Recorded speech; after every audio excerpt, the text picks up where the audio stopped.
Hello, today you will hear a story about a man's revenge. As a child, I loved to watch programs in which they told and showed the most different parts of our world. I've always wanted to visit these amazing places myself, but I could not even imagine that this would be possible thanks to my work. I was the captain on a huge tourist liner. This huge ship made a huge route across the ocean. We've been to many different places. I really like my work. I was proud to be piloting a huge ship. Early in my career, I met Susan. It was a wonderful evening.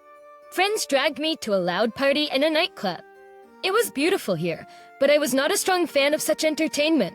Friends actively had fun, danced, but I enjoyed whiskey at the table and watched them dance. Suddenly, slow romantic music began to play, and all the people split into pairs. A sweet and slender brown-haired woman with an incredibly beautiful smile approached me. "Young man, would you like to invite a lady to dance?" The girl asked playfully. "Yes, of course." With great pleasure, I said in confusion, and we began to circle in a dance. "I noticed you sitting at the table all evening. Don't you really want to dance?" The girl asked. "To be honest, I'm not a dancer." I answered timidly. "Then why did you come here?" "Friends invited me. They love such noisy parties." "And what do you like exactly?" "I prefer quiet rest, walks in the fresh air. I also enjoy this kind of relaxation." "Maybe we can take a walk then?" "I see that you are not very comfortable here." "I'll be glad," I answered. "My name is Susan. What is your name?" "My name is Krister." "Nice to meet you, Christopher." I hope I did not embarrass you too much by deciding to get to know each other. "Of course not. I am extremely glad that I met you. I am very pleased with your company." We went outside. It was very cold. Susan was in a light evening dress with bare shoulders. I immediately threw my jacket over her shoulders. We walked along the promenade, enjoying the fresh air in silence. At this time, the embankment was already empty. There were only solitary street lamps along the embankment. Susan was pretty nice. I had fun with her. I will remember this evening for the rest of my life. We agreed to meet again, and our communication continued. Time flies quickly, and before I knew it, 18 years had passed in my marriage to Susan. It was a fun and romantic time. Of course, I had to leave for long flights on the ship, but when I returned, all the days with Susan were special. She didn't have to work, as she took care of the house while I made money. I received a decent income, and even bought a small summer house on the shore of a beautiful large lake. It was our favorite place where we could escape from the bustle of the city. I absolutely loved spending time here with Susan. We bought groceries for the week and came here to enjoy the sunrises and sunsets. Everything was great. I returned from a flight. My wife greeted me with a warm welcome, as always. It was very pleasant to return home to my beloved wife.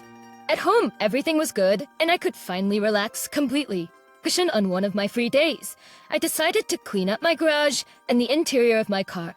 While cleaning, I suddenly saw something glittering under the seat. I reached out and took out my wristwatch.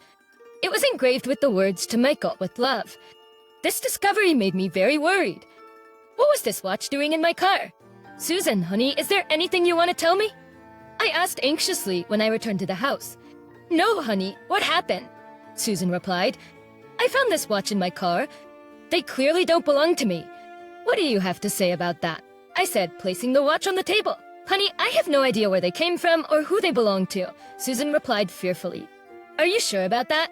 "The watch couldn't have just appeared in the car and ended up under the seat." I pressed.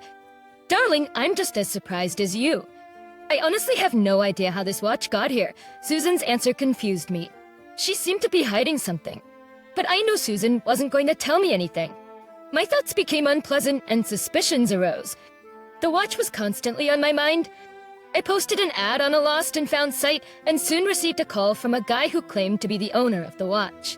I met with him, and he was much younger than me. "Hey, are you Michael?" I asked when he met. "Yes, that's right." "And you're Christopher?" The guy replied. "Yes, it's me." "Is this really your watch?" He asked. "Yes, as proof, I can show you the zigzag scratch on the side." The guy said. "Yes, you're right. There is such a scratch.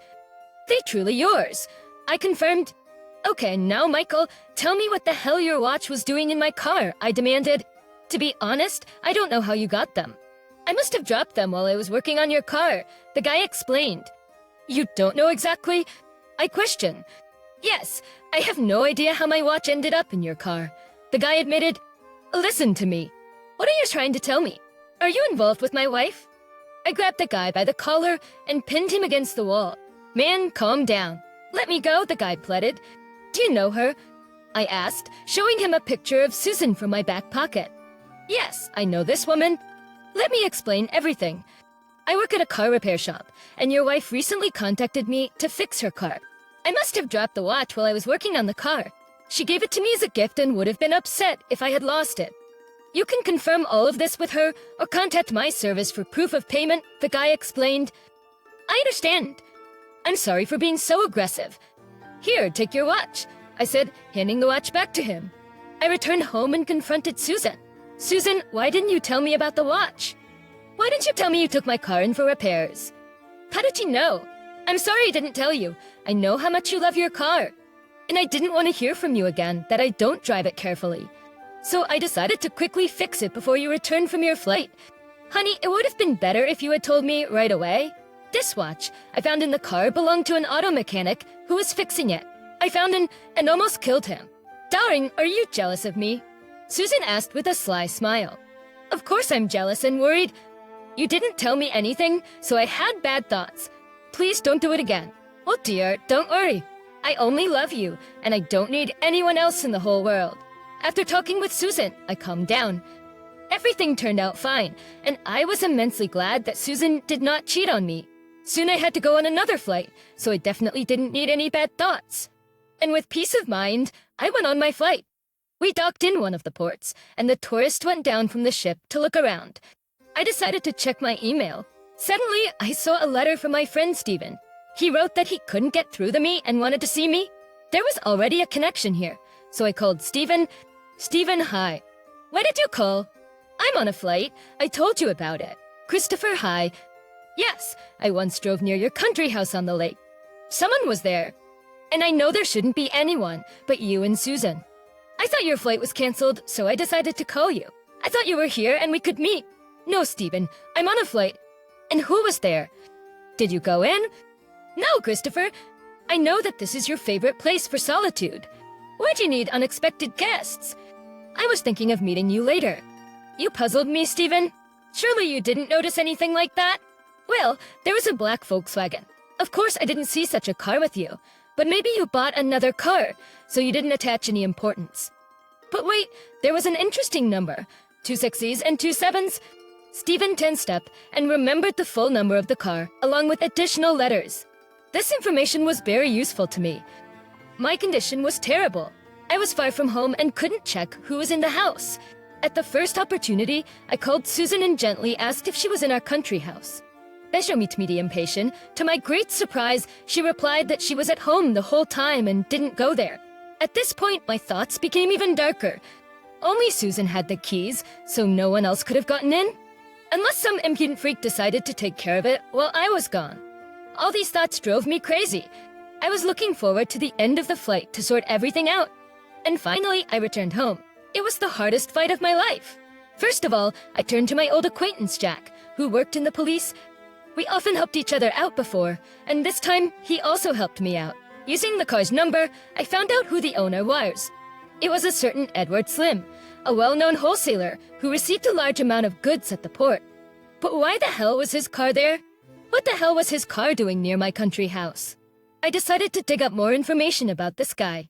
Through my connections, I found a secretive company that is engaged in surveillance, extracting all the necessary information about any person. At least, that's what my friends told me. I wasn't sure about this step, but I didn't think to retreat. A month later, I received information and realized that the guys knowingly take a solid amount of money for their work. They provided everything from this bastard's daily routine to all his operations at work. This bastard bought cheap Chinese goods, sold some of them between small shops, and passed off some of them as quality certified goods of famous brands. He forged documents and secretly supplied certain stores with this low-quality equipment, making huge illegal profits. It became clear that he was a rare bastard. I had a plan how to test the fidelity of my wife. My flight was delayed for a few weeks, but I didn't tell my wife about it. As always, I packed all my things for the flight, said goodbye to my wife, and left home. Just to avoid suspicion, I didn't take my car but rented an inconspicuous one. I stopped in an inconspicuous place near my house. From here, I had a great view of the entrance to my house. It was an exhausting wait of several days. I ate and slept right in the car, afraid to miss Susan. She went to the grocery store and spent most of her time at home. When I left to relieve myself nearby, I was deathly afraid that Susan might have left the house at that moment. But a few days later, I noticed how Susan quickly left the house and went to the nearby park. She walked across the square and approached a car. I looked closely and saw that it was the same car my friend saw near the country house. I followed this car, anger boiling inside me. My common sense could no longer justify everything that was happening now. And then we drove right up to our country house. Those bastards got out of the car and headed inside the house. I sat in the car for a while, thinking about what to do next. But then, I abruptly discarded all thoughts and decided to just break into the house. The door was locked, but I had the keys and went inside. There was no one in the hall. And then, I heard the soft creaking of the bed in our bedroom. I burst into the bedroom and saw my naked wife sitting on top of this bastard and riding on his penis. "Oh, you shameless scum!" I shouted, ran up and dragged Susan to the floor by her hair. This bastard jumped up and wanted to pounce on me, but I was more agile and nothing could stop my anger. I hit the bastard in the face with all my might.